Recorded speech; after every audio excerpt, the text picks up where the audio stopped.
भिलाई में आज ले शुरू हुई 3 दिवसीय नाट्य कार्यशाला जिनले शुरू करे आवे जाने माने फिल्म निर्माता निर्देशक अनुराग बसुआ। भिलाई के कला मंदिर में आज ये 3 दिन के कार्यशाला की शुरुआत हुई।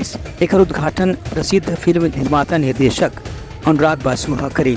बता दें कि अनुराग बसुआ भिलाई के रहवासी हैं। यही नाटक और रंगमंच का सीखे के बाद वह आजकल बॉलीवुड में फिल्म निर्देशक के रूप में काम करते हैं। ये मौका में अनुराग बसुआ की भिलाई में गली गली में घूम के वह जो अनुभव हासिल करे हैं वही आज बॉलीवुड में फिल्म के रूप में प्रस्तुत करते हैं। आज घलो कार्यक्रम में वह स्कूटी से ही पहुंचे रही हैं। मैं अपने अनुभव उनके साथ शेयर किया और सवाल तो ये मेरे ख्याल से काफ़ी नेचुरल सवाल हैं, अस्वाभाविक नहीं है जो उन्होंने पूछा।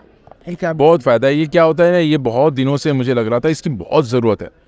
इस तरह के कल्चरल प्रोग्राम, इस तरह का इवेंट, इस तरह के सारे कलाकारों का मिलके तय करना बहुत बहुत बहुत ज़रूरी है, क्योंकि जीवन सूखा है परफॉर्मिंग आर्ट्स के बिना, किसी कल्चर के बिना।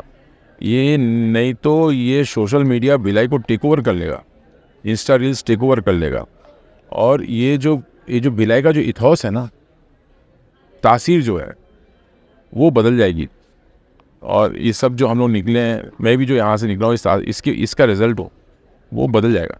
अगर नाटककार को लगता है कि इस तरह का नाटक खेल के, हमेशा हम लोग ये बोलते हैं कि यार दर्शक नहीं आए, अभी नाटक उनको भी जो थिएटर करें उनको भी जानना चाहिए कि क्यों नहीं आए, कैसे खींच के लेके आए, कैसे उन तक पहुँचे। कुछ तो बदलाव लाना पड़ेगा कि वो लेके आए, मतलब उनको अंदर तक लेके आए। तो ये तो दोनों तरफ से ये प्रयास होना चाहिए। सिर्फ दर्शक का काम नहीं वो आ जाएंगे, क्योंकि उनके पास बहुत चॉइसेस हैं अभी एंटरटेनमेंट के लिए। शाम को अगर सोचे 6 बजे मैं क्या कर रहा हूँ, नाटक सबसे लास्ट प्रायोरिटी होगा, उसको ऊपर कैसे लेके आए, इसके लिए ये ज़्यादा स्ट्रगल है आजकल थिएटर आर्टिस्ट।